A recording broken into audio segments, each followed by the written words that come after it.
You are live, Your Worship. Council, I'd like to call this regular council meeting on March 14th, 2023 to order with adoption of the agenda. Someone want to make that motion for me? Councillor Stapenhurst, seconded by Councillor Luciano. All in favor?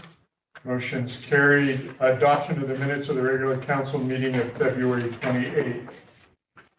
Moved by Councillor Devlin, seconded by Councillor Cherry. All in favor? Motion's carried. Any business arising from those minutes? Seeing none, we'll move on to item 5A. Councillor Orlando, you have a statement? Oh yeah, so I'm going to step out declaring conflict due to relationship with the applicant to a business that I own. Thank you.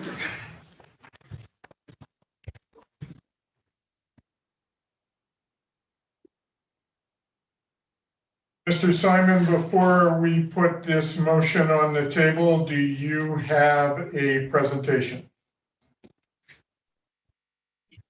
To your worship, through to council, Ms. Comars is the file manager, and I saw she just popped on for a second. I believe she does have a presentation, but I'm not sure if she's having some technical difficulties. Looks like she's back on there now. She's just trying to connect, so we'll wait a moment. Thank you. Ms. Comars, are you able to hear me?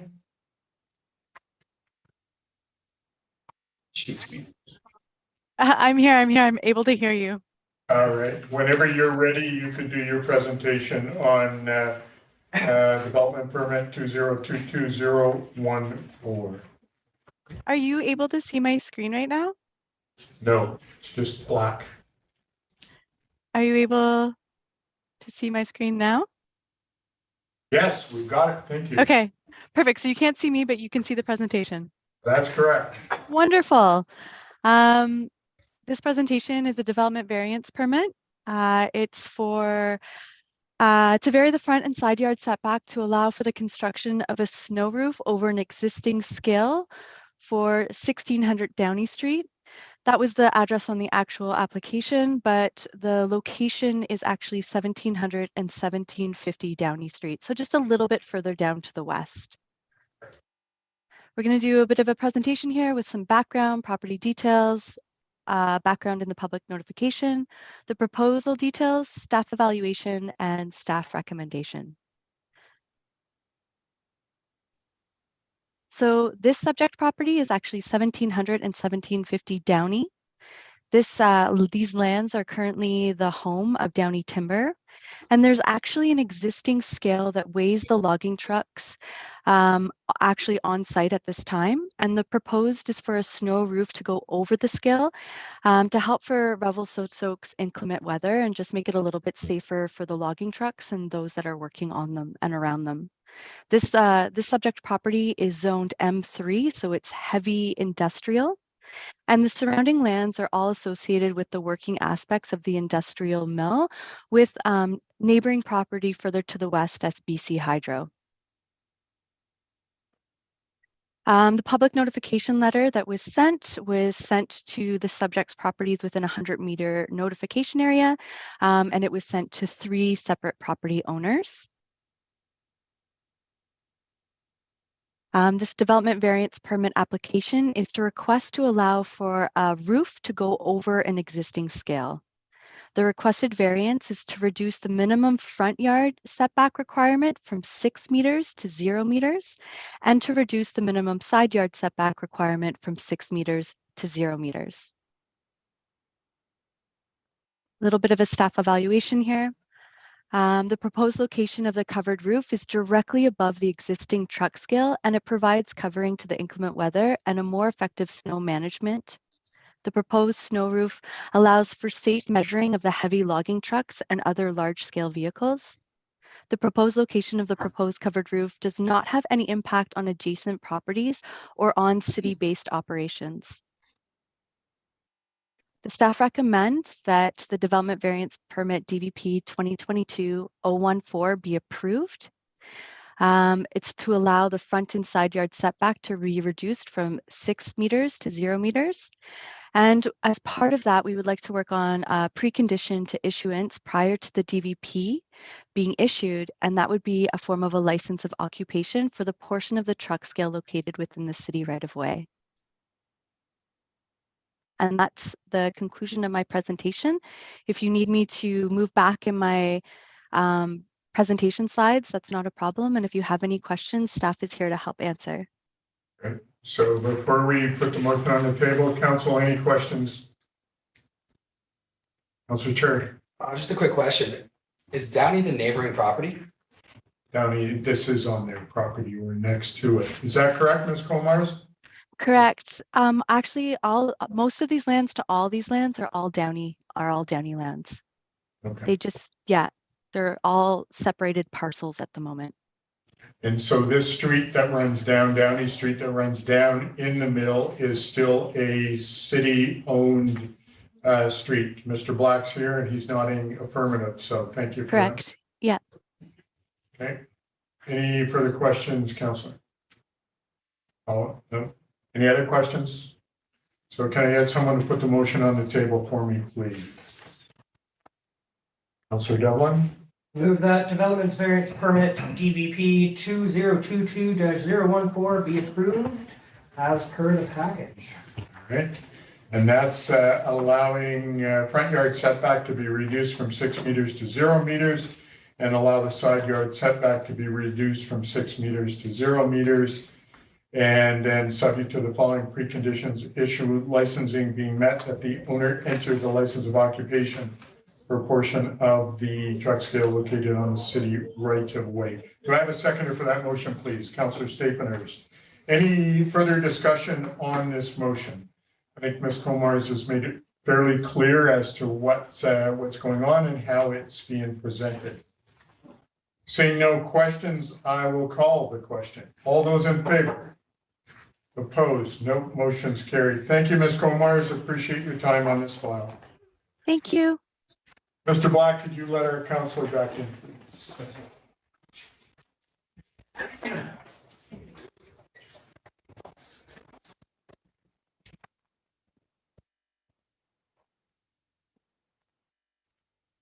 So announcements from the mayor. Today, it is my honor to present a long service award to our fire chief, Stephen DeRose. And I'm going to ask Chief DeRose to join me up front. I'm going to read some information and then I will stand and give him his award. So Chief Stephen DeRose has dedicated 28 years of his life to firefighting and fire prevention. He has served as a volunteer firefighter, lieutenant, captain, deputy fire chief, and chief in more than one location. He has recruited, trained, and led dozens of fire service men and women improve conditions and equipment for firefighters and communities, as well as helped countless numbers of people get through the worst days of their lives. To be sure, his efforts have saved numerous lives. Throughout these years, he has exhibited professionalism and dedication to his profession. They communicate the communities he has served and the men and women who have served alongside him. Today, we wish to honor Chief DeRose for his integrity, dedication, self-sacrifice, and commitment to excellence. The British Columbia Long Service Award is given to individuals who have at least 25 years of paid or volunteer fire service in a community structured fire department to recognize their dedication and long service. On behalf of the citizens of Revelstoke, we're fortunate to be under your care. I thank you for your bravery and commitment to your profession and our community. We know we are in great hands under your care. So I have a letter here from Fire Commissioner Brian Godlington. Enclosed is a British Columbia 25-year long service award in recognition of your commitment to the fire safety of your community. Congratulations and best wishes upon attaining this milestone. Your contribution to the fire service is greatly appreciated. It is individuals such as yourself who make British Columbia a safer place to live. And I couldn't agree more. So before I wreck all of this wonderful paperwork, I want to say congratulations, Chief. It's my honor to present this long service award to you, and I'd like to pin it on your uniform so that you can wear this with the absolute pride that it is given.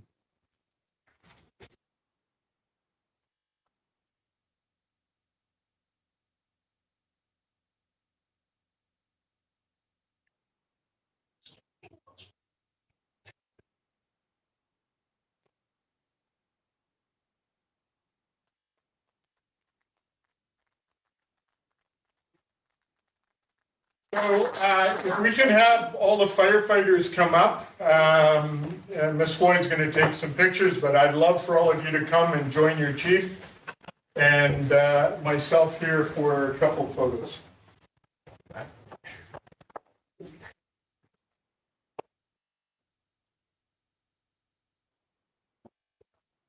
It's awesome that you guys are here to support. Come on both sides. Thank you.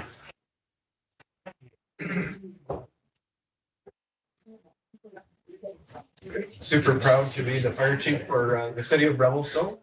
I just wanted to thank the firefighters for coming to join me to receive this award.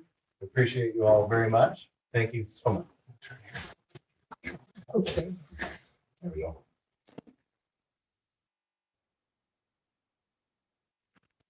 Awesome. Thank you.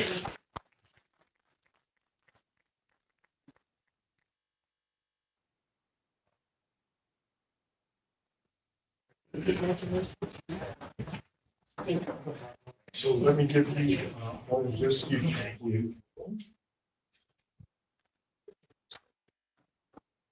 your certificate in here as well. Yeah. That's pretty special.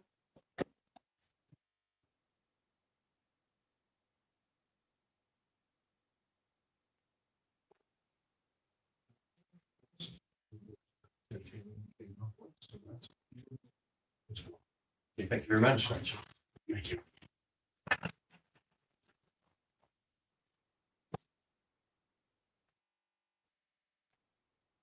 Thank you to the fire department for being here and Chief DeRossi for honoring us with your presence and allowing us to give you this award.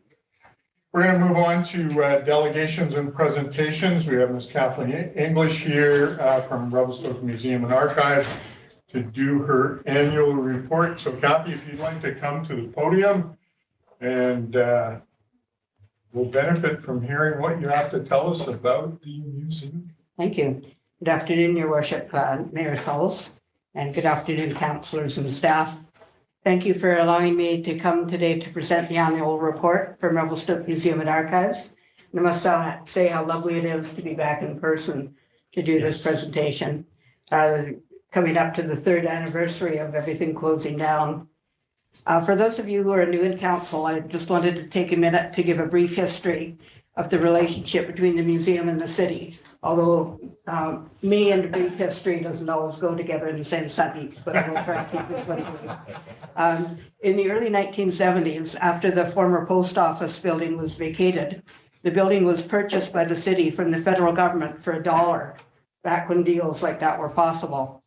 The building was purchased for the express purpose of housing the community's museum, which since 1963 had been in a small leaky space in the basement of the former public health clinic on Mackenzie Avenue. The museum moved into the space in July of 1974 with the Revelstoke Art Group on the 2nd floor. The museum took over sole use of the building in 1999, and I've been there since 1983, 40 years this year. An agreement was put in place between the Revelstoke Museum and Archives Association and the City of Revelstoke. The agreement still stands and is renewed every 10 years.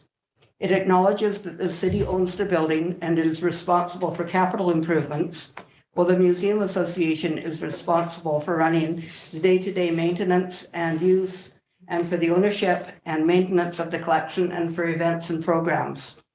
The city provides an annual grant to the museum, which is included in the operating budget of the Parks, Recreation, and Culture Department. We have greatly appreciated this relationship with the city, and we are proud to collect, care for, and exhibit the history of this community and district. One of the clauses in the agreement states that we will offer programming activities to the public and actively encourage school groups to visit the museum. We pride ourselves on our programming, including Brown Bag History, which turns 20 this year, with over 350 talks, and our vibrant school programming, which follows provincial curriculum. I had 3 school tours scheduled for this week alone, with a grade 6 class just this morning. This was their 3rd visit to the museum for different subjects. Today, we talked about the history of the Columbia River and the effects of the dams on this region. And it's interesting to note that this class, the first time that they came, I was close to banning them because they were just a little bit out of control. We had a talk before their 2nd visit, and today they were so good and so respectful, and I made sure to tell them that. So it was really nice to establish that relationship with the school children and with classes that come for multiple visits. And then they come and bring their parents and grandparents, which is really lovely to see that. Over the past year, we had 36 school and youth group visits. You will have received our annual report, and in that we noted that we had record visitation this year with over 14,000 people coming through the doors. We have bounced back well from the COVID-19 closures and restrictions, and it is nice to see so many people discovering the museum. I had a visitor in today from Vancouver who works with museums in the US, and he claimed that our museum was one of the best he had seen. So it's really nice to hear that kind of accolade. We constantly get similar comments from visitors. We also reported on our over 200 artifacts accessioned, 67 archival collections arranged, and 1,600 photographs cataloged. And you might have noticed from the report that among those photographs were several taken by Nolene Mostert during the initial COVID shutdowns in 2020. So I tell people that we don't only collect things from the past, we collect things that are relevant to our history, regardless of whether they've happened 100 years ago or whether they're happening now. It's all about relevance. A good portion of our archives is now online, and that makes it more accessible to the public. We continued with our downtown and cemetery walking tours, getting back to a full schedule this year. We're happy to add Bill McFarland as a newly trained guide to help cover the load, carry the load from me. We presented 18 Brown Bag History talks with 232 attendees and more than 3,400 views of the recorded talks on YouTube. So that's one thing during COVID. We certainly learned how to pivot to online presentations. And although I still have some occasional technical difficulties, we've managed to get quite a bit of our content online. Our gift shop continues to be an excellent revenue stream for the museum and a fun place for locals and visitors to shop. Customers enjoy the wide variety of consignment items by local artisans and appreciate being able to shop in a place that supports our nonprofit organization. And we were happy to see record sales this year as well. The Heritage Garden will be turning 20 years old next year, and it continues to be a welcoming green space for locals and visitors alike. Many downtown workers enjoy their lunch breaks there. It continues to be maintained by a hardworking crew of volunteers. And speaking of volunteers, we have 38 different people who contributed about 700 hours of work last year, helping with at the garden, school programs, research, carpentry jobs, and a wide variety of other tasks. They really keep the museum vibrant and active. The report outlines some of the many events and activities we were involved in over the past year, including our launch of the film Washed Away, which is now on our YouTube channel and has had more than 5,000 views. This year, we are working on a completion of an online version of our Stories Beneath the Surface exhibit, as well as a book on the same subject. We'll be hosting the traveling exhibit, BC's Marvelous Mushrooms, from the Royal BC Museum from April 29th to August 17th. And we will be working with other local groups to provide events and programming relating to the exhibit. We're really pleased that we'll be able to bring this traveling exhibit to the museum. We know how Revelstoke people love their mushrooms, and I think it's going to be well received. And we definitely see some partnership possibilities with the Indigenous Friendship Society, the Local Food Initiative, and other groups. After the museum mushroom exhibit comes down, we will be working on a new exhibit called Reclaimed Voices, looking at ways to tell stories that are often forgotten or marginalized. And the space for the mushroom exhibit will be in our program room. We've had the exhibit snapshot of history. It's photographs of the community up there since 2017. And we're actually taking it down on this Thursday with a little farewell party, and we'll be auctioning off the prints that are on display in the museum. We certainly welcome people to attend that. One of the biggest barriers at the museum is our lack of physical accessibility. The main floor is accessible to those with mobility challenges by use of a 20-year-old vertical platform lift at the back entrance. There is currently no access to the second floor. Working closely with Lori Donato and Troy Biggs, we have now received a full feasibility study from Gunn Consultants and are awaiting the design drawings and specifications. We are looking at a price tag of over $550,000, which is a huge amount, but it's such a needed addition to the museum. We plan to launch a fundraising drive this spring, including multiple grant applications and a community fundraising campaign. We're pleased to report that Stephen Huey has expressed interest in helping us to run this campaign, so I know it'll be successful. It is hoped that the city will be able to open the tendering process at the end of this year, with construction happening in the spring and summer of 2024. It is an ambitious project, but it is important to remove barriers to access to the museum and our programs. We know that all publicly owned buildings in the province are being asked to look at accessibility, and we are confident that we will be able to answer this need before much longer. Along with the clear need of physical accessibility to all public areas of the museum, we have been looking at other potential barriers. We have worked with people in the community with hearing, visual, and sensory issues, and have identified several changes that we can make to address these issues, including provided spoken and video versions of our exhibits and other accommodations. We applied for grant funding from the Community Recovery Fund administered by United Way, and are hopeful that we will receive funding for this project.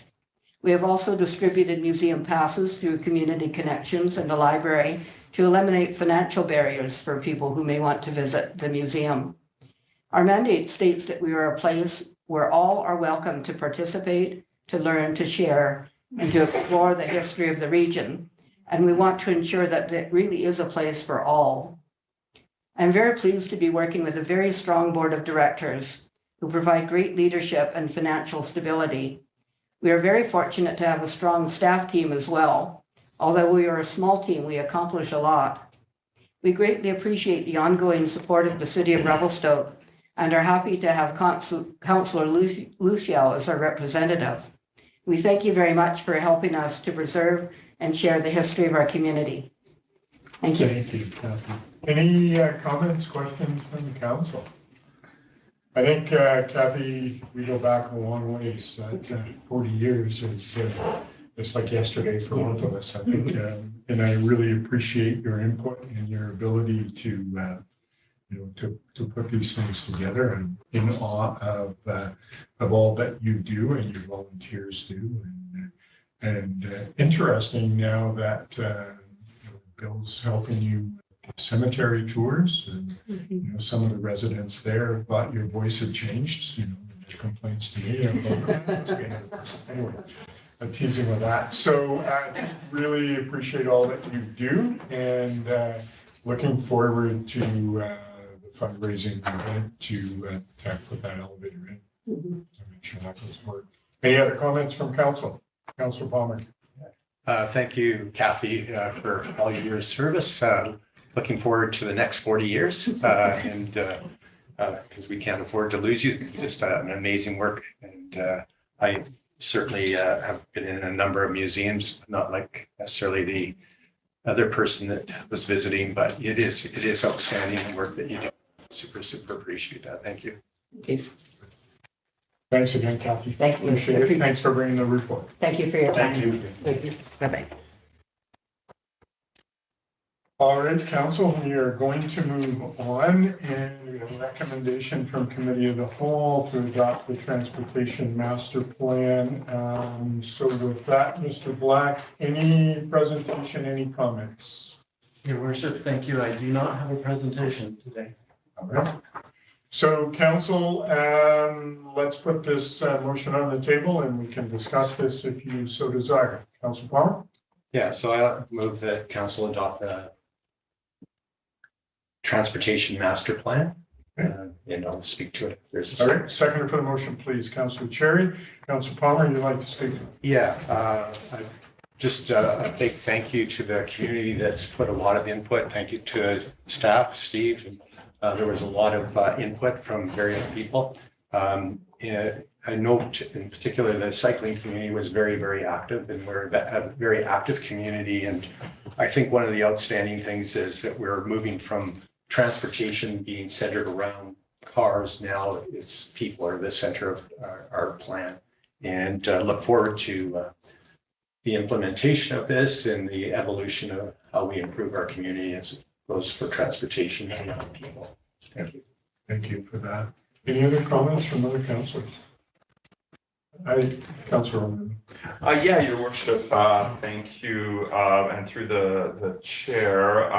Yeah, I just wanted to make a comment and then ask a question of staff. So the comment is I do recommend community members have a look at the plan. It's 240 pages. There's a lot of detail in there. Lots of great stuff as Councillor Palmer mentioned there, towards moving to more progressive things. So new pathways, different types of shared transportation, cycling transportation, other types of more fuel efficient transportation. So yeah, it's great to see this completed. As people at the councilors at the table here know, these planning documents fit into a lot of other things that we're doing. So it's a piece in the puzzle when looking at something like, for example, moving forward with development cost charges. My question is that when we adopt complex multi-year plans that are forward-looking, a lot of the time people get excited about it, but then they don't see things happening immediately. The things that they were excited about, they lose interest or wonder what the exercise was all about. So my question is very specifically, what sort of things will residents notice as a result of this plan coming to fruition in the next year or 2 years? What are some things that are likely to be prioritized as the changes that will happen as a result of this plan being? Mr. Black. Thank you, Your Worship, and members of council. This year we have a rather dynamic program for improvements to the public infrastructure. That will be completion of the multi-use path along Nickel Road from Park up to the new roundabout fronting Mackenzie Village. Mackenzie Village is required to also build a sidewalk on the north side of Nickel from Mackenzie Village down to Arrow Heights School, which will then have a complete sidewalk from Stoke Living on Hay Road all the way down to Park. We have a sidewalk on the north side of Nickel from Park to Airport, and we just recently completed a multi-use path from McKinnon to Nickel. So we'll have a complete network from downtown to the roundabout and all the way to Stoke Living as a pedestrian network for the first time in this community. The Arrow Heights School and Columbia Park School programs, safety programs, will be completing sidewalks, signage, bus bays, drop-off areas, and parking in front of both of those schools to further enhance safety for the public. We're also going to be completing a 4th Street traffic calming program, which will be from the Townley roundabout to the 4th Street Bridge, permanently replacing the bollards that are out on 4th Street currently with permanent infrastructure that will be maintained year-round.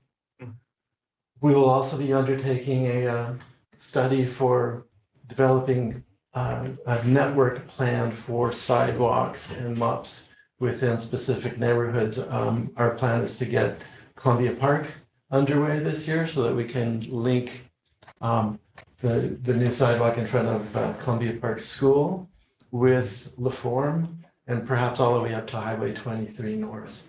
And so developing the network is key, and now we have the tools and the plan and the budgets to start looking at these things and implementing these things. Thank you. Thank you. Mr. Problem. Thank you, Mr. Mayor. I'd just like to add, as Councillor Palmer would know, sitting in this chair not so many years ago, the big advantage of a transportation master plan and asset management plan Parks and Trails Master Plan, Recreation Master Plan, is that a lot of the new grants, especially the federal, provincial grants, the infrastructure grants, demand and mandate that municipalities have these plans. And so by adopting this plan, we will be able to aggressively pursue federal, provincial funding. One of the criteria upon application is submitting a plan. So I want the people of Revelstoke to know that we will continue to be aggressive. And now we just got one more tool we can add to our application that, you know, provides the detail and the specifics when you ask for $10 million, $15 million of infrastructure to address transportation and all the other things we do. Thank you. Great. Thank you, Mr. Parliament. Mr. Black, any further questions or comments on the Transportation Master Plan? Seeing none, I'll call the question for adoption. All those in favor? Opposed? No. Motion is carried unanimously. Thank you. Thank you, Mr. Black. Appreciate your work on this. We're going to move on to 11A staff reports, development permit amendment DP 2020-026, 3128 Camosi Road, Revelstoke Alpine Village, Inc. Mr. Simon or Ms. Hartling, you have a presentation. Yes, Your Worship. Just hang on just for a moment. Sorry, Councillor Orlando. Yes, I have a conflict declaration due to a business relationship with the applicant, so I'm going to recuse myself for this conversation. Thank you.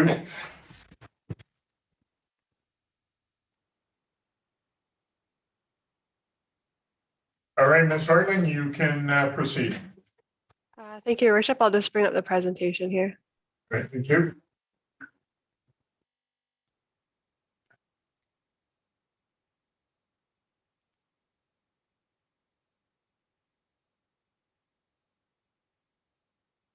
Just before I begin, do you see the presentation in front of you?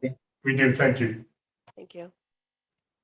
So the application in front of you today is an amendment to an issued development permit DP 2020-26. It's for 3128 Camosi Road, and it's a Revelstoke Mountain Resort Development Permit Area Amendment for construction of some additional employee housing. So the presentation, I'll just go over some background details of the property, proposal overview, policy direction and staff evaluation, and then the staff recommendation. So the subject property, it's located within the Resort Lands neighborhood. It's surrounded by the resort-based facilities to the north. You can just see the location here in the presentation where the location of the proposed employee housing is going. The planned employee housing phase 1 and 2 is to the east of this current application in front of you. There's vacant undeveloped land to the southeast, and then you have the rural residential Thomas Brook neighborhood properties to the west. The property is zone CD8, this is the comprehensive development zone 8, within the Revelstoke Mountain Resort Development Permit Area, and the land use designation is resort. The subject property has been issued a development permit, the one that's being amended or applied to be amended today. This was last April 2022, and that was for 3 employee housing buildings. The building permit for the employee housing building 1 has been issued, and that was issued last October. And phase 2 employee housing building permit has been submitted, and that is currently under review. So the current proposal in front of you today, the application is for approval within the Revelstoke Mountain Resort Development Permit Area to amend the existing DP.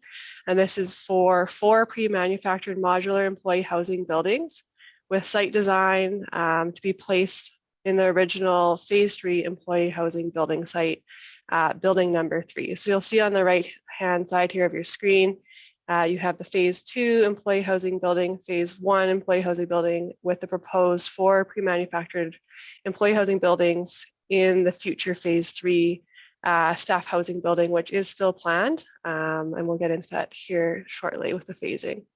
So the proposed amendment for the additional housing is to accommodate workers who are needed to construct the concurrent resort buildings. So they are planned in 4 buildings with a total of 64 one-bedroom suites, and these include a washroom, storage area, and then a shared kitchen, living room, and laundry rooms. The proposed parking is to transition from just north of the units with 10 parking stalls, access, and loading stalls. This is first to be provided while the construction of the phase 1 and phase 2 buildings are underway, and all parking will transition to the permanent location that will accommodate all 3 phased buildings, including the pre-manufactured homes. With this development, bike racks, pedestrian trails and access, landscape buffering around the site. And then also the site is not located within a riparian protection area or steep slopes area. All planned amenities, site landscaping, everything with the original permit is all currently still proposed in this amendment, and the landscape security has been obtained through the issued building permit. So just a look of the pre-manufactured homes. So the location you'll see here next to the employee housing 1 and 2 along Camosi Road. The siding is metal siding and off-white with a blue along the base, black roof, clear glass windows, and then white aluminum doors. So staff have added into the development permit some schedules, and one is a phasing plan. So you'll see in front of you here in the middle, you have phase 1 employee housing building, which is an issued building permit for 92 units, 160 beds. This is planned to be completed 2025. We also have phase 2 building that has a building permit submitted, planned to be issued 2023 with a similar construction date of 2025 for these 2 permanent buildings. And then under phase 1.5 would be the pre-manufactured modular employee housing buildings for 64 units. And this building permit submission issuance is planned ASAP if this permit is issued for 2023. And then the planned construction completion would be 2023. And this is to house the workers to help build the concurrent phase 1 and phase 2 buildings. This site here is the site 3 employee housing building site, which these units would then be removed once the phase 3 buildings required. So you'll see to the right here, you have the end result of phase 1, phase 2, the completed amenities, landscaping, parking, and then phase 3 is to be determined when it is required for additional staff housing. So a bit of policy direction staff evaluation. As noted, it's not within an environmental sensitive area or hazardous lands area. The site design and landscaping has minimized impacts to neighboring properties, and the materials and colors proposed reflect the phase 1 and phase 2 employee housing buildings. And for employee housing with these guidelines, the project will contribute to a diversification of housing options that are available for employees of the resort. And the main intent of this amendment to the development permit for the pre-manufactured homes is to house construction workers who will be completing the phase 1 and phase 2 housing buildings along with other resort infrastructure projects. The staff are recommending that an amendment to the development permit be issued. And that concludes my presentation. Thank you, Ms. Hartley. Questions, comments from council to Ms. Hartley? Councillor Cherry. You go first. Thanks, Your Worship. Got a few. First, I wanted to let the council know that this did go in front of the APC. There was about a 45-minute discussion about it. It was carried, though it was opposed by 1 member. A lot of the conversation resounded around, these being, these being temporary structures that are basically being issued on a permanent timeline. Mm-hmm. I'm just curious through the chair, if through Your Worship, is there any powers we have to enforce that these buildings won't stay as permanent? Ms. Hartland, comment? Through Your Worship, staff have included a phasing plan into the development permit after hearing about the concerns the Advisory Planning Commission had. This would delineate the phasing, and the intent is to replace the pre-manufactured homes with building 3. If that is not an acceptable measure for council, there are amendments that you could potentially do. You'll see an alternative council option 1 if there's a condition of, say, at building permit issuance, if you are wanting to have staff enter into a covenant for a certain time frame. However, staff don't feel that that's needed with the phasing plan outlined within the development permit. However, there are other measures available. Follow up, Councillor? I think I'm gonna need a minute just to get my words. I don't trip over them again. Councillor Palmer? Thank you, Mayor Souls. And thank you for that question, because I had the same question. There was a temporary use application, Johnson Heights. Is this a replacement for that previous council a year or two ago had approved? Correct.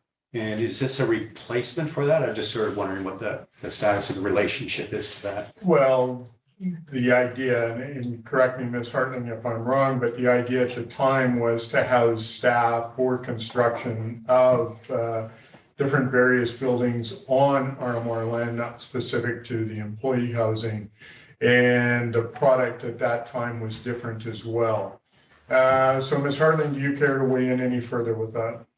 Yes, through your worship, the temporary use permit was for both resort and construction worker staff.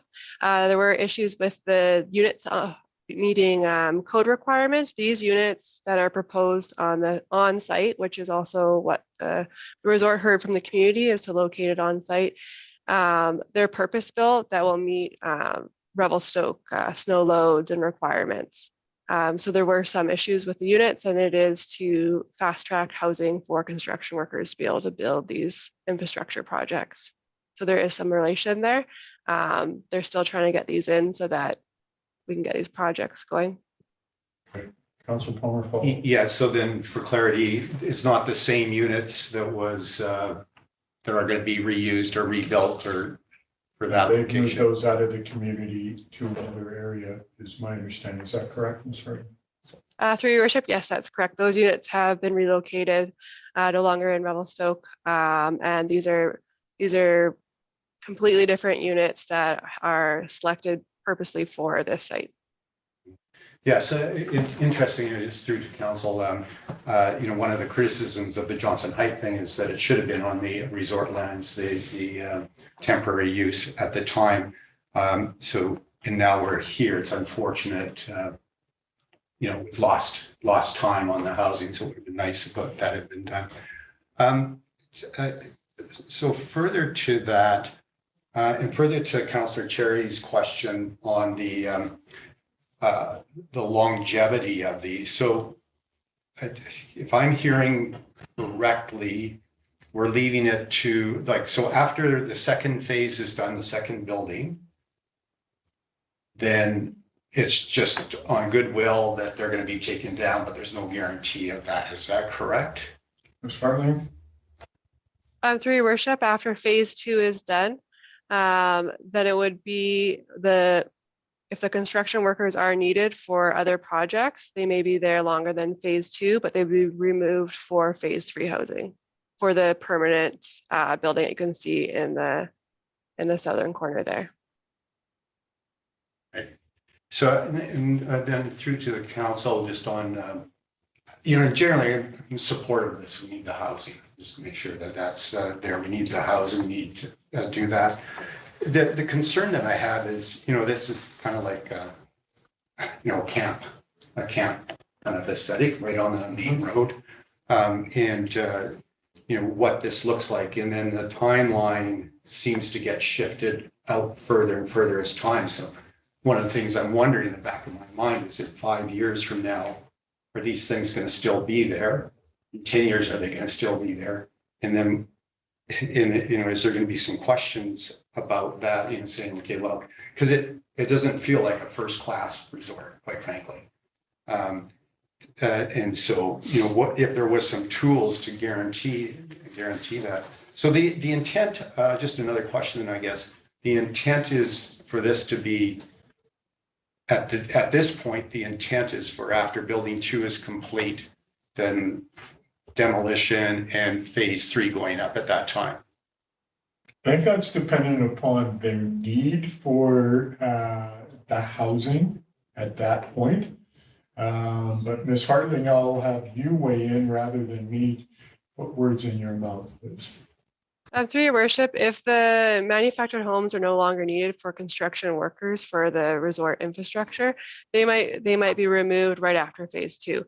They might be there for like 5-10 years as buildings are being built out. The resort doesn't see them being there longer than 10 years at a max. This isn't a temporary use permit though, so it is how we've outlined it in the development permit is outlining how the phasing is going to happen. But there isn't that strict deadline of 5 or 10 years. There's a need for these units on site to build this infrastructure projects, and it's hard to figure out exact timelines of these big projects being completed. The intent is to remove them right away when they're no longer needed, as the resort wants to have their planned infrastructure and buildings there, is what's been relayed to staff. Yeah, so just a comment, I guess, and again, sort of observing how timelines get stretched out further and further. It feels to me that if anything, this is more of a temporary use kind of application to ensure that long-term that we don't end up with this sort of substandard aesthetic on the hill.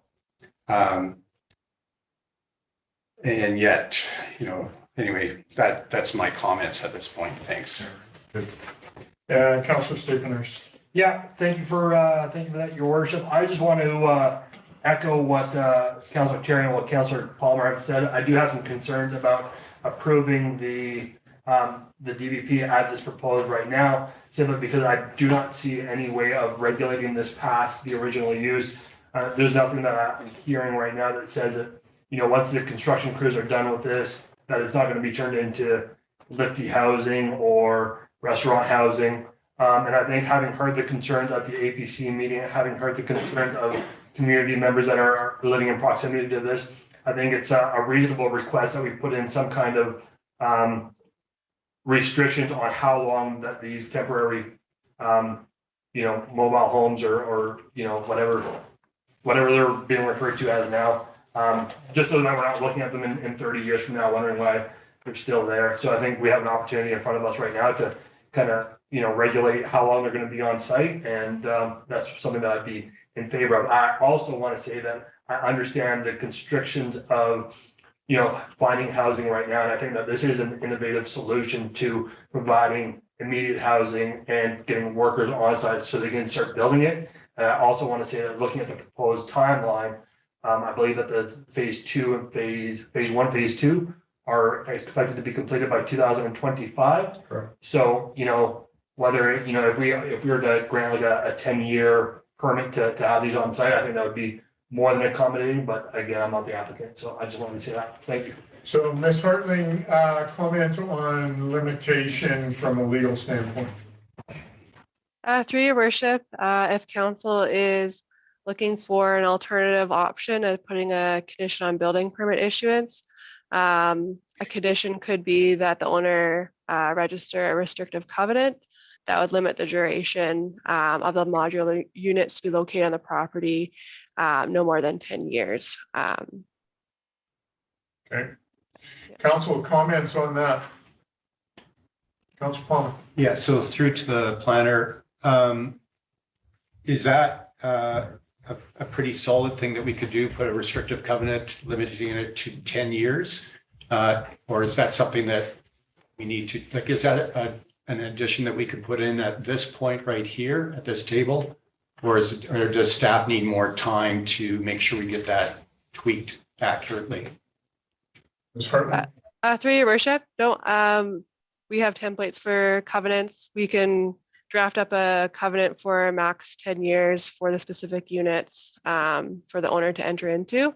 So that's something that you could put as a condition before building permit issuance at this current meeting. Okay, Councilor Chair. If we're going down this route, I'm just curious if it'd be better to do a 10-year timeline with a covenant or to have us revisit this after 5 years. And I'll go to Ms. Hartling for that sort of thing. So if we give them, in my opinion, if we give them 10 years, they know what their timeline is and they can work within that.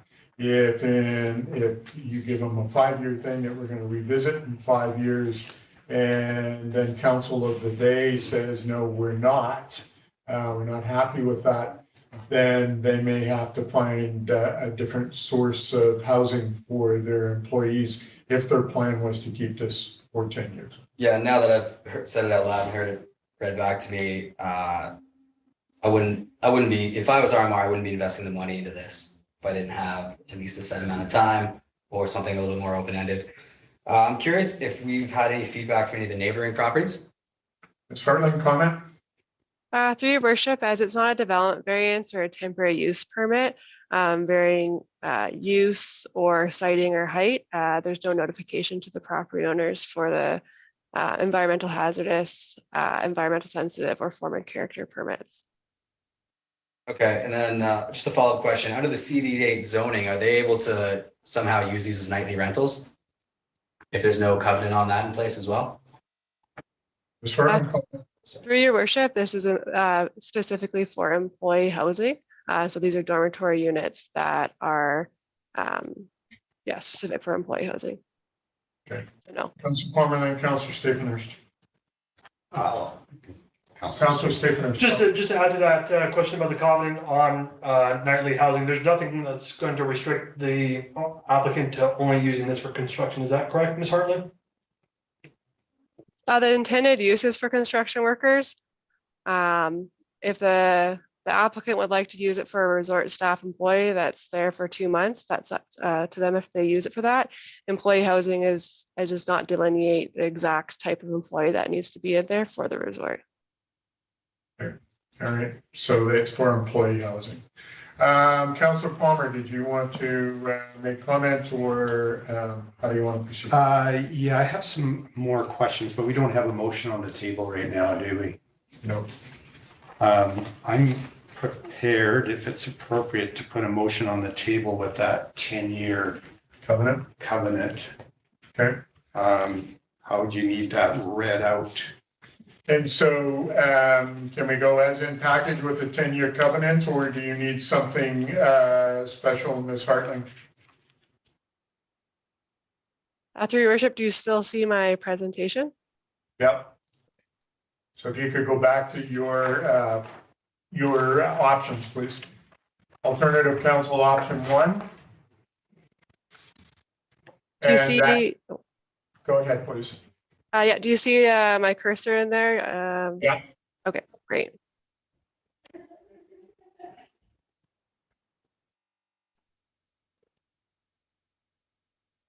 Perfect.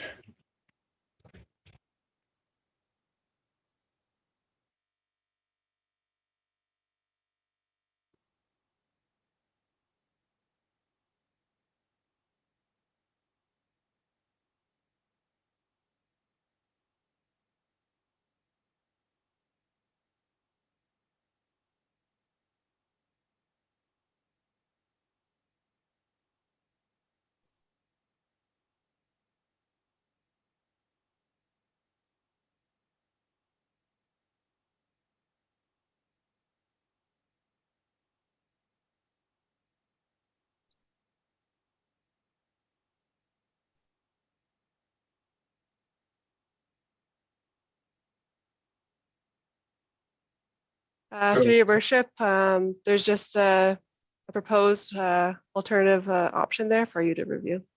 All right, so together we would need 1 and 2 to make this come to fruition in the way that council would like. Is that correct? Yes. Yes. All right, Councilor Palmer, you have comments, or are you comfortable with this? Yeah, pretty close. So if I make the motion, it'll be an and that, because they do go together. Yep, okay. And then I'm just looking at, just a comment to Ms. Hartling, awesome drafting there on the fly. Nerves of steel, thank you. So I'm just struggling a little bit with the wording, would limit the duration of the modular units to to a maximum of 10 years rather than the RB able to located.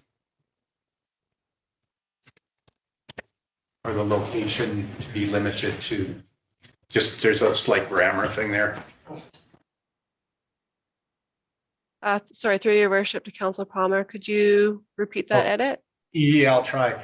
That the applicant prepare and register a restrictive covenant on the title that would limit the duration of the modular units to a maximum of 10 years prior to issuance of the building permit. Okay.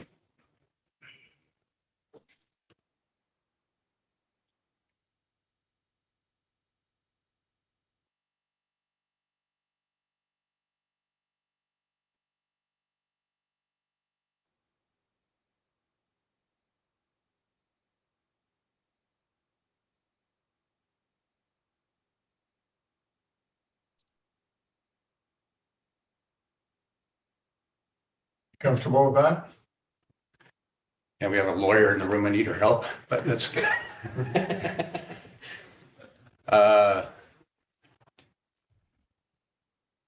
We have the chance to discuss this stuff. Yeah, okay, once the motion's on the table. Okay. Yeah, Just making sure. but I'm happy with wordsmithing it. Oh, you go nuts. Okay.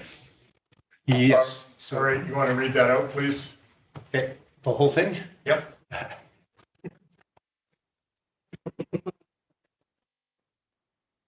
Doing that just for fun. The amendment of the development, that the amendment to the development permit, that the amendment to development permit, DP 2026, be issued for form and character in the development within an environmentally hazardous and environmentally sensitive area,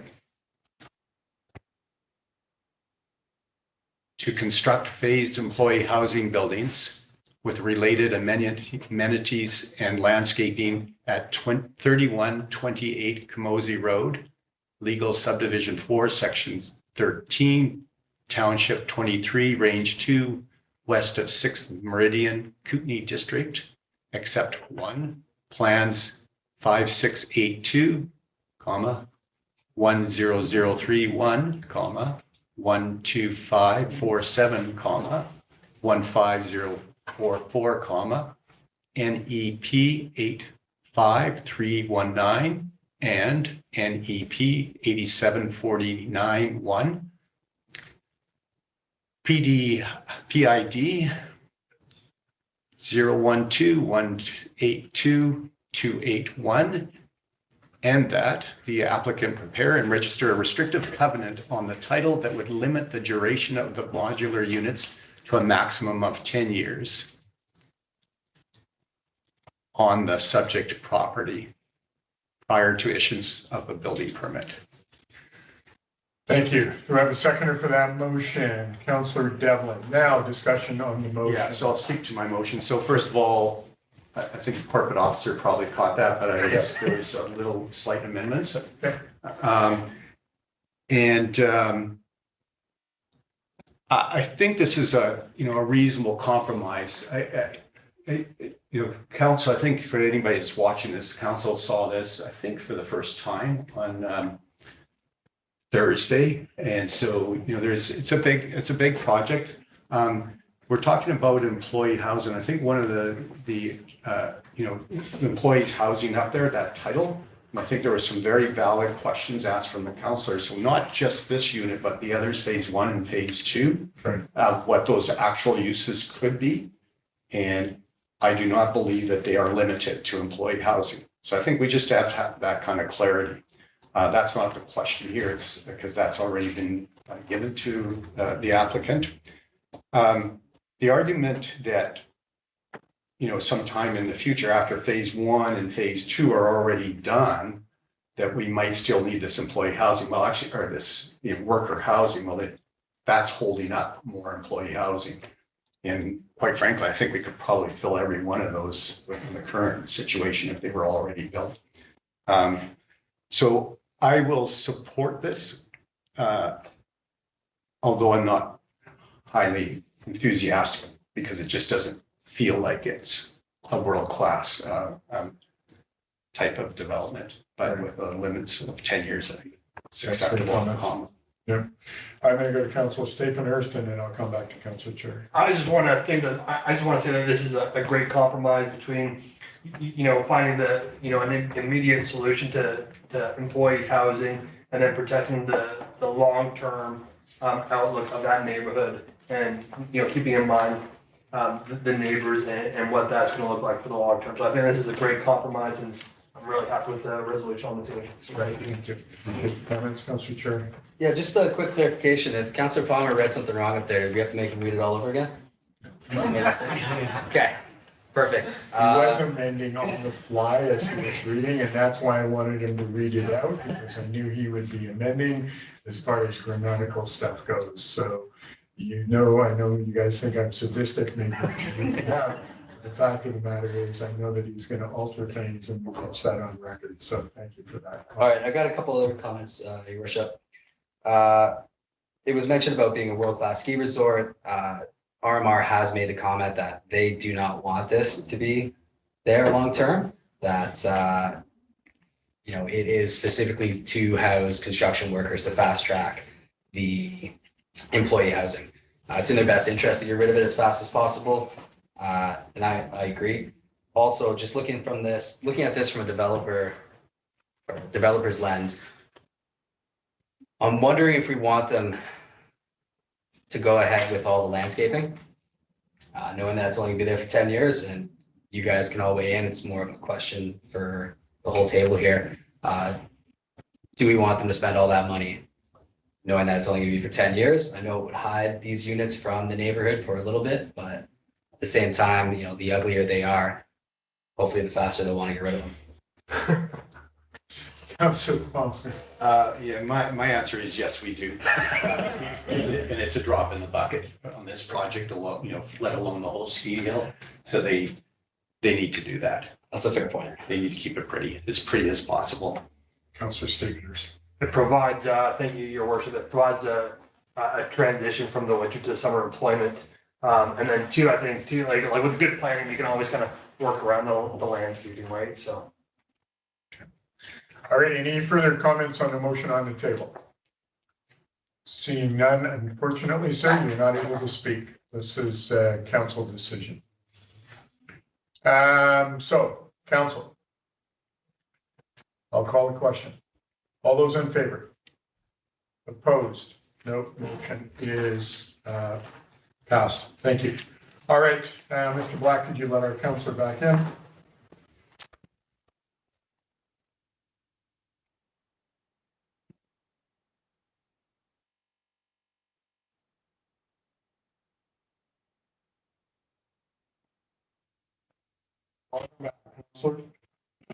So, council, we have a code of conduct motion on the table. You need to draft a code of conduct as given to us by provincial mandate.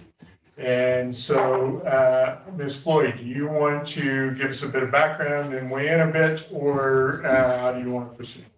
I can give a bit of background, Your Worship. All right. So you guys all attended the LGLA, well, most of you, training. Legislation changed in June of last year, requiring councils to at least consider developing a code of conduct. So that's kind of where we're at right now, is we just need direction from you at the table to move forward.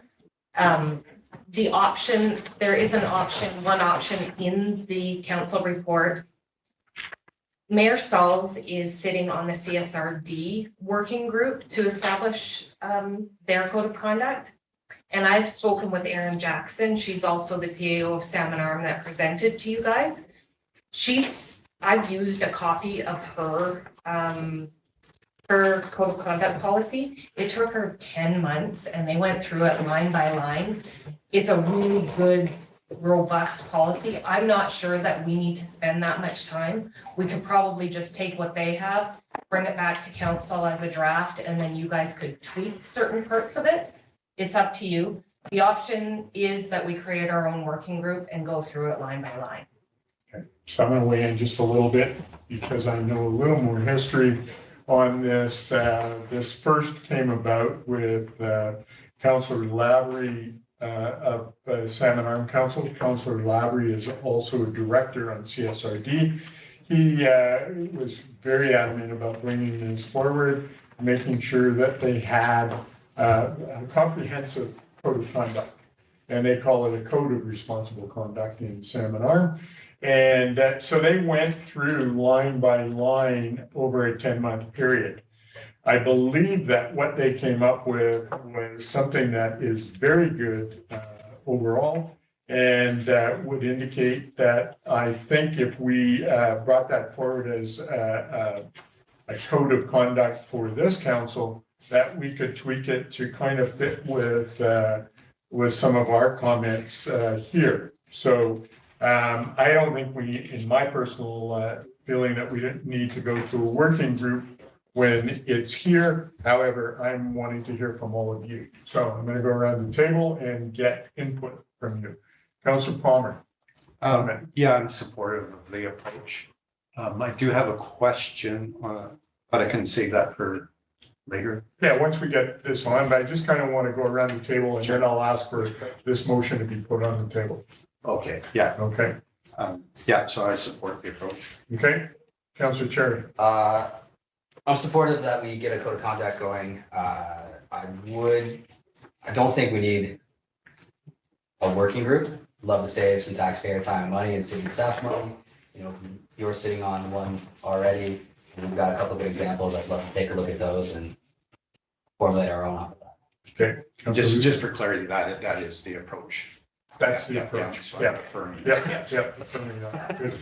How do you feel, Councillor Newsom? Thank you. I feel the same way. It seems that we have a good skeleton that we can use to start out with, and we can make our own tweaks from there. Perfect. Councillor Devlin, comment? I'm on the same page as that.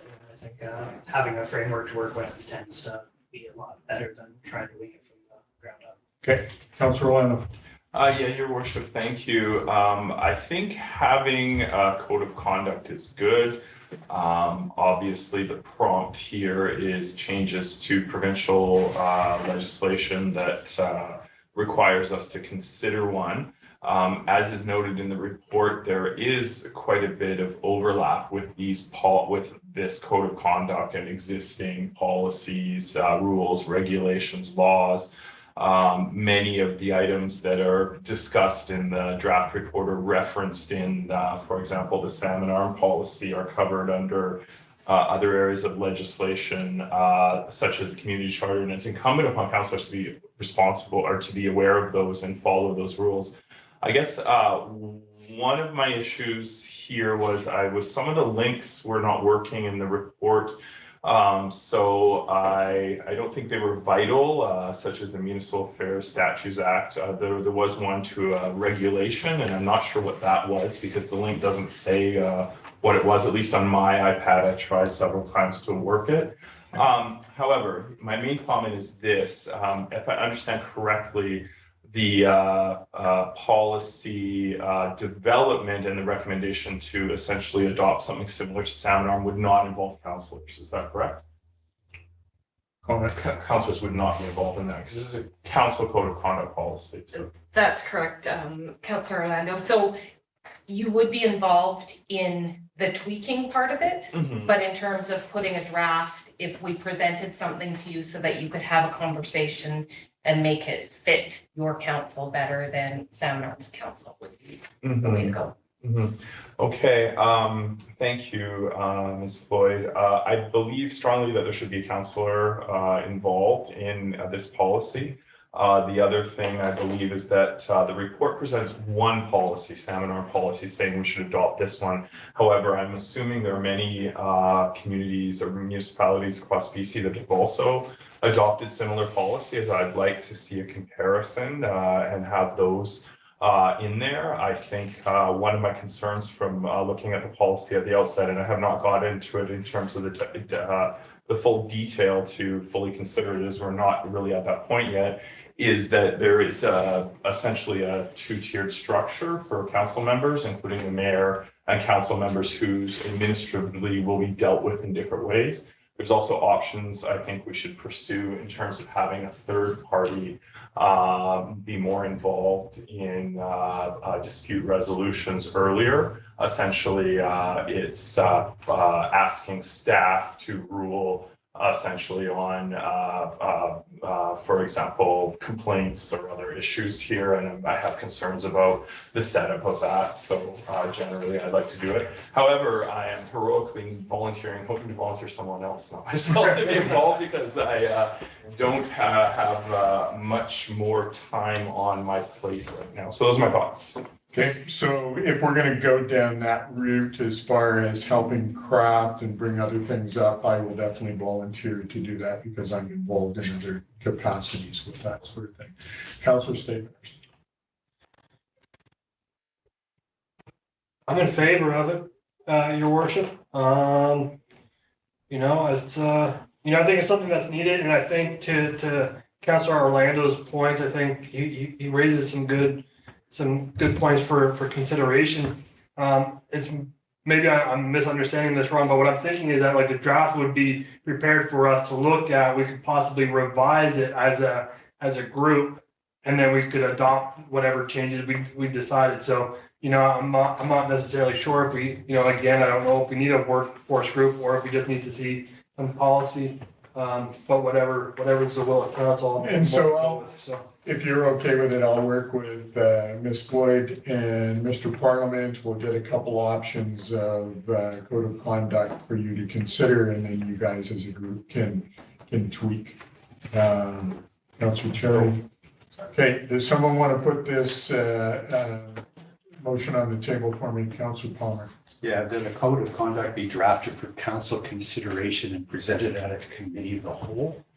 Okay, thank you for that. And then I'd Second like for that motion, Councillor Cherry. Further discussion. Yeah, I'd like to speak to it. So very valid comments from Councillor Orlando. The presentation by the Salmon Arm people, the mayor was there, and the CAO and HR, I believe, like trying to.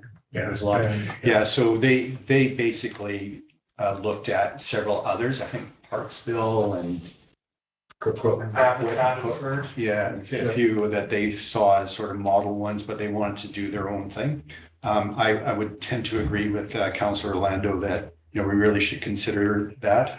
I also agree with Councillor, this just for consideration of this sort of pseudo working group, if you wish.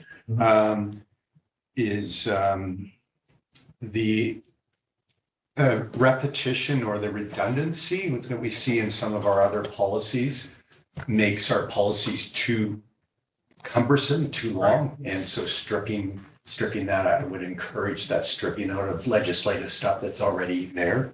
At the most, just have referencing to that legislation and keep it as clean as possible. Because if you have an unwieldy policy, it just creates more problems than actually helps. Problems for interpretation. Yeah. The other comment, a decade ago, the council was covered under a policy. I don't know if it was the same one as the staff, and I don't know what's happened since that time, but there was a policy that of code of conduct for that applied safe to workplace policy. Yeah, so it'd be interesting to see what was there before.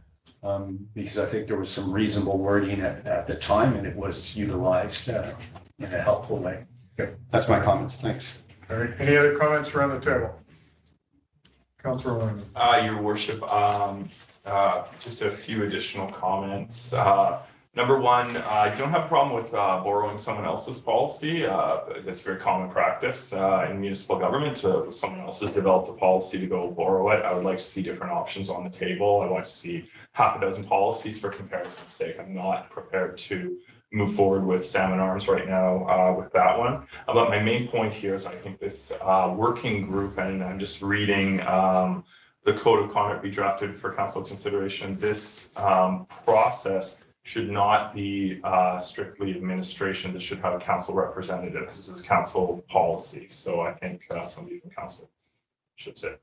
in addition to me, is that what you're saying? That's correct, yes. Okay, And so are you gonna specifically, volunteer or do you want someone else to? as I mentioned before, I was hoping that someone else would be interested in Councilor volunteering. Stapleton. I'll volunteer. If All right. if that'll appease Councilor Orlando. Good. All right, any further comments, Councilor Palmer? Yeah, just thank you, Councilor Orlando, for your comments there. So we have this motion on the table. We vote on that. I'd be prepared to actually formalize the working group that working group. Well, we can talk about that at the time. Yep, okay, so this motion on the table, then do you want to talk about working group after we vote on this? All right, all those in favor? Your worship, I have additional comments. Okay. Possible.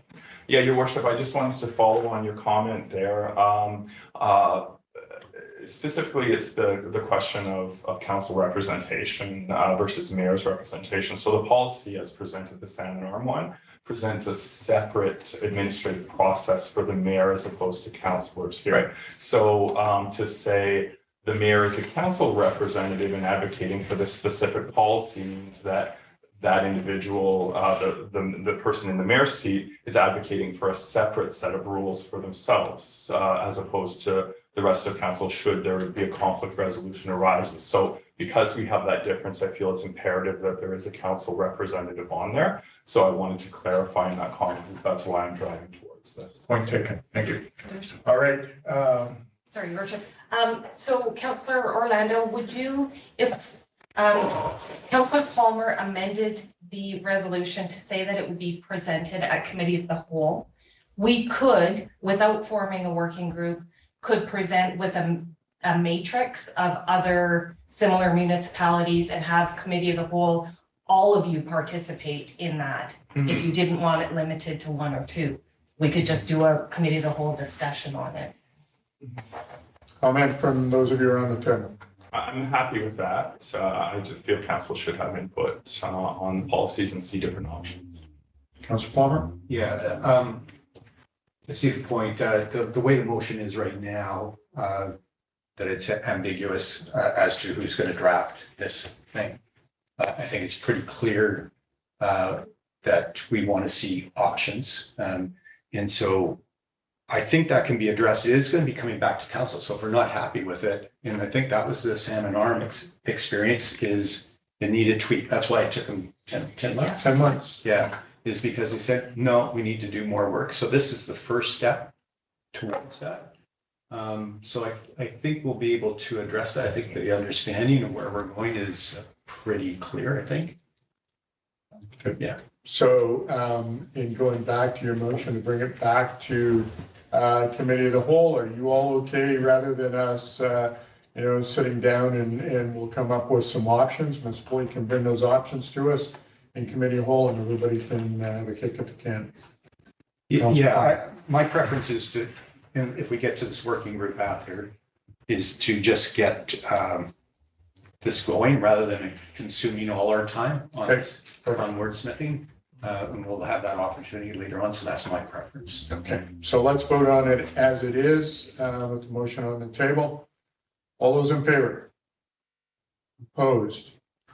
No, motion's carried. All right, so now let's talk about what you're thinking. So I'll put a motion on the table that a code of conduct working group consisting of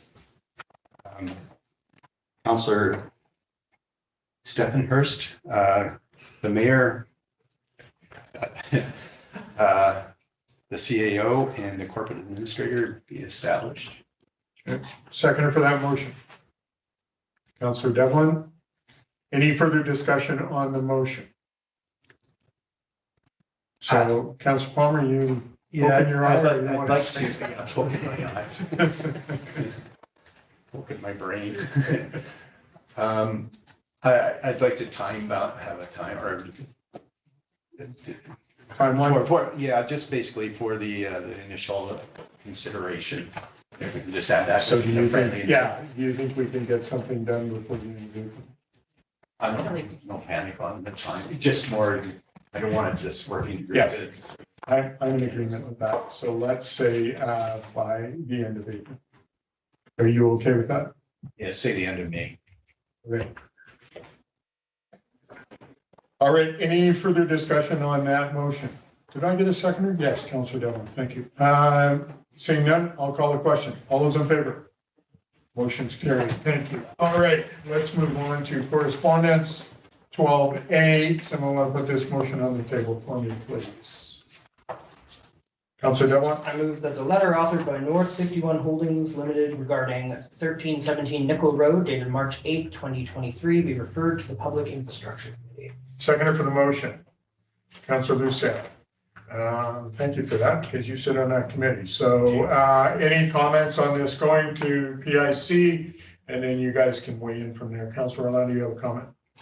Yeah, Your Worship, just a quick question of staff. I note that this letter is addressed by the name of the company, but there is no principal's name on there. And I'm wondering what our policy is in that case. Do we require when someone's corresponding with us that they identify who they are?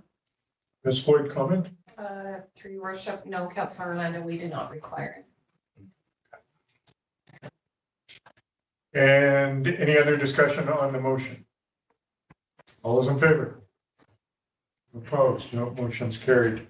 Moving on to wild sites. Someone will put this motion on for me, please. Councillor Staples. I move that the letter authored by Wildside regarding natural cooling systems dated February 20, 2023 be referred to the Environmental Advisory Committee.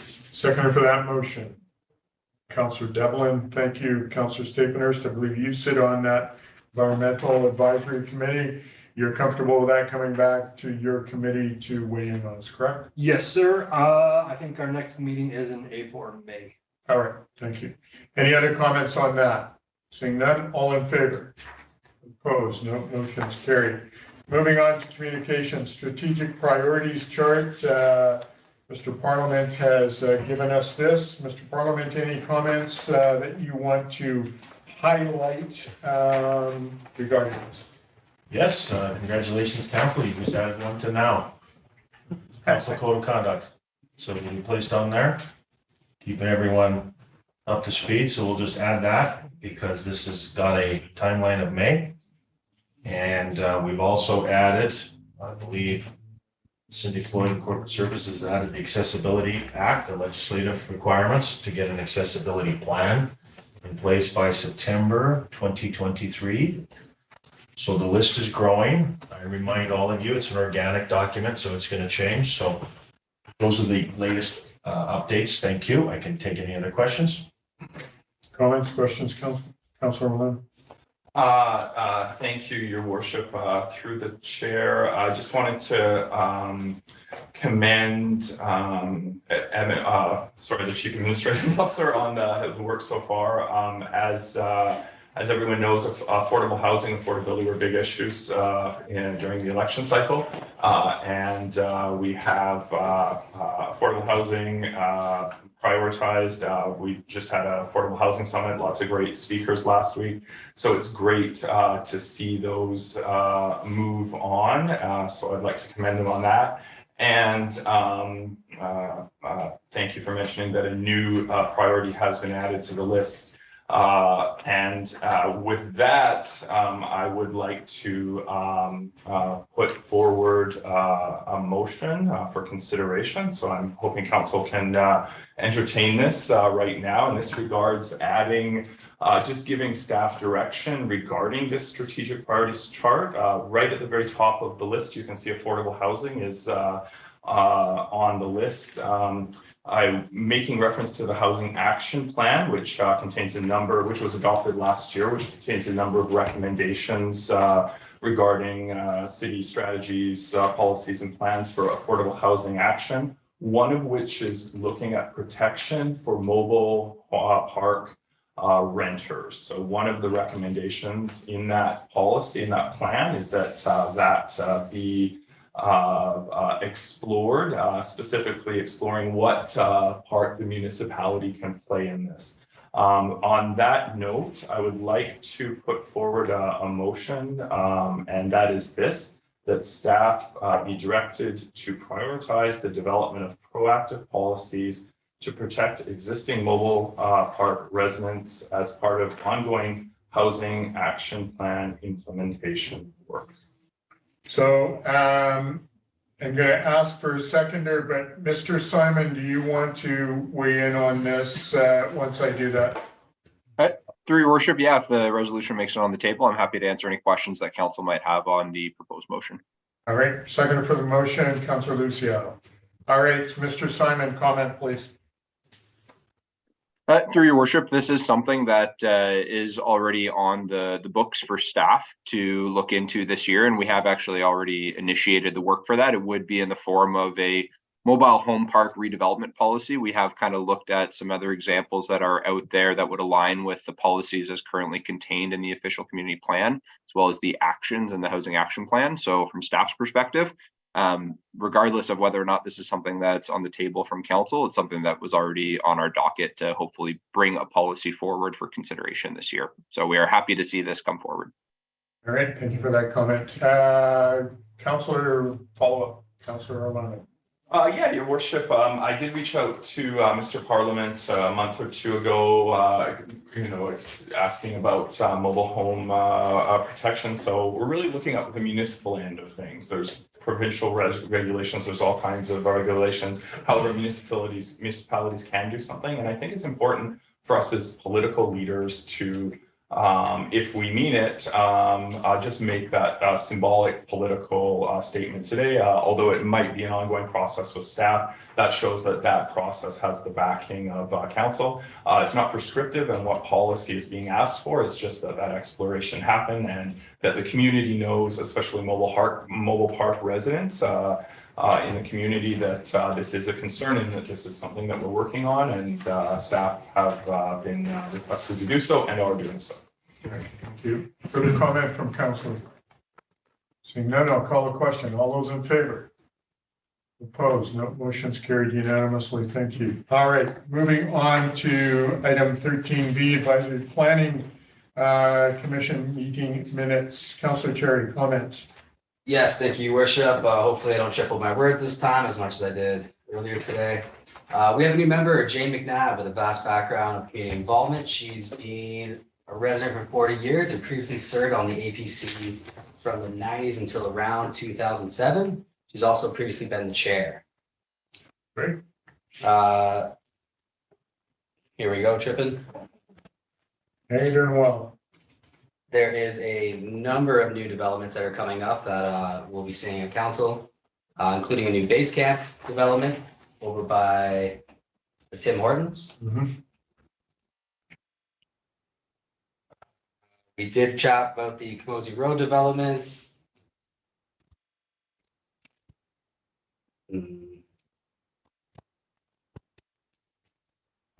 Yeah, just to jump on more about that base camp, there's going to be staff accom, 15 units and 35 beds attached to another hotel development.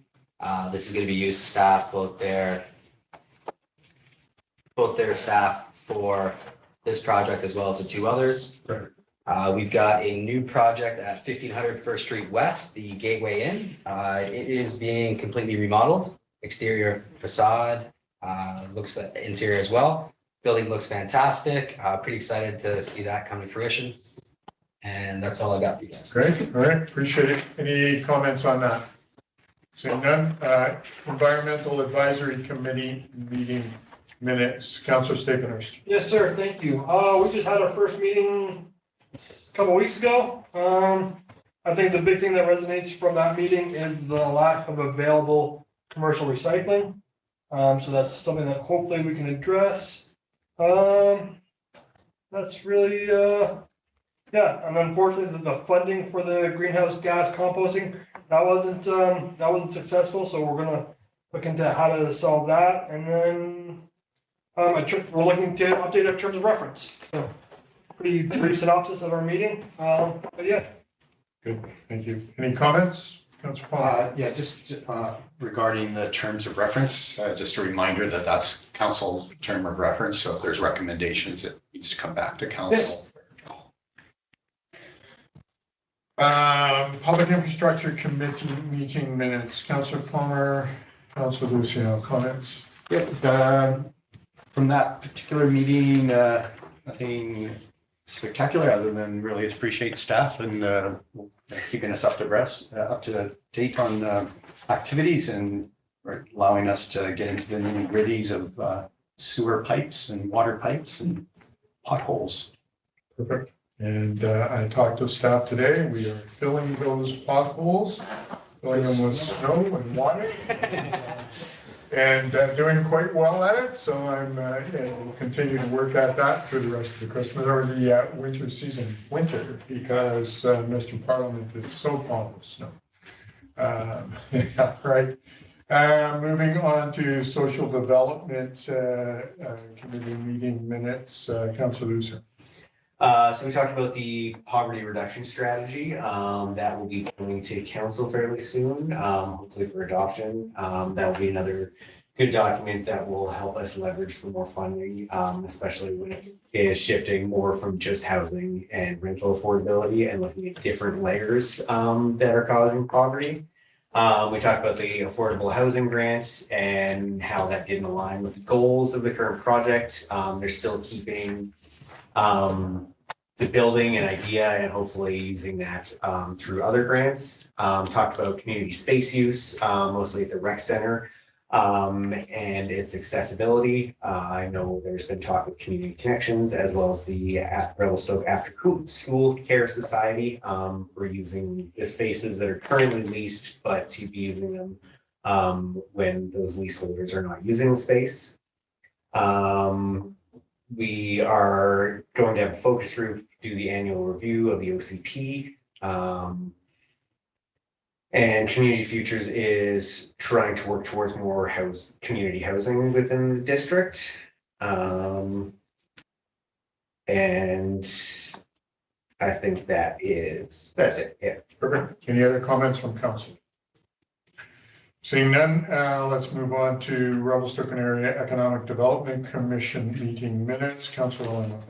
Thank you, Your Worship. A few quick updates. I'm sure everyone's read the minutes, but just for the public. Item number 4 on the agenda talks about Revelstoke Community Housing Society update. I just want to say we have a great relationship going on now in terms of city staff, including Taha Tia in social development, working with RCHS. We often, as I mentioned at the Affordable Housing Summit, have like 2 senior staff members at these meetings looking at challenges. So that's great to see. An update from what's actually written here is, as co-chair Sheena Wells explained at the summit, we weren't able to fulfill the requirements of the CMHC funding opportunity. As is mentioned in this report, since then, we've identified new opportunities through Federation of Canadian Municipalities, in part as a result of Mr. Atia attending their conference. So that's great because it was bad news, and now we're back on track again, hoping to deliver a project of, it's hard to say, 20 to 24 units up in the Bridge Creek area. Next one is there's a lot of funding requests that were approved, including for Tech 3.0 strategy. I'm excited about that one. I was pretty involved in creating what at the time was the high tech task force, is now just technology related. They're looking to develop 3.0, so the next stages and phases. And I will note that tech-related workers and economy is growing every day, as I'm sure we notice here, with many lifestyle migrants choosing to live and work here, including many people who are high income, lots of high income young people. So it's great to see this sector of our economy that delivers to the tax base growing. Resort shuttle funding is on the list, as well as arts and culture funding. There was an approval of $50,000 funding request from Arts Council, who are looking to create their own options for creating a new space, and they're fairly far along on that process, and it's great to see the hard work the board and volunteers are doing there. And as well as funding for outdoor groups, including Revelstoke Cycling Association, Alpine Club of Canada, and the Climbers Access Society, each looking to put their volunteer time and effort into building community capacity, building amenities in the community. And finally, the Economic Development Commission objectives are under review. There's a note in the report, and also would like to thank CED Director Ingrid Braun for noting outgoing Chair Roberta Bogicki's contributions to the commission, which she can put up on her shelf next to the dozens and dozens of contributions she's made to the community over her decades here, being an active community member. And that's it. Thank you, Councillor. Any comments from Balance of Council? Councillor Chair. Richard, I don't have a comment, but I'd like to bring back the APC minutes. I did miss something that I think is crucial. Go ahead. Thanks for bearing with me, guys. I've been traveling since 4 a.m, so little gas today. We're currently, staff is leading the zoning bylaw comprehensive rewrite. Development Services leading this year, and was presented to the committee of the whole on February 2nd. The commission supported the proposal from staff to work as a technical review committee to review and advise on specific policy sections during the bylaw review. And discussions of an update in terms of reference happen. So that'll be coming, I guess, to us to take a look at. It's essential next step for, kind of to remove a lot of the barriers that we have right now with our current zoning bylaw and getting more places built faster with today's kind of need and regulations. So very supportive of that. Great, thank you. Any other comments from council? Seeing none, Mr. Rousseau, any questions from the press? No questions from the press, Your Worship. Thank you, Mr. Rousseau. All right, council, I'm going to ask for someone to make a motion termination of the meeting. Councilor Stapleton, seconded by Councilor Devlin. All in favor? Motion's carried. This meeting is terminated. Thank you. Thank you.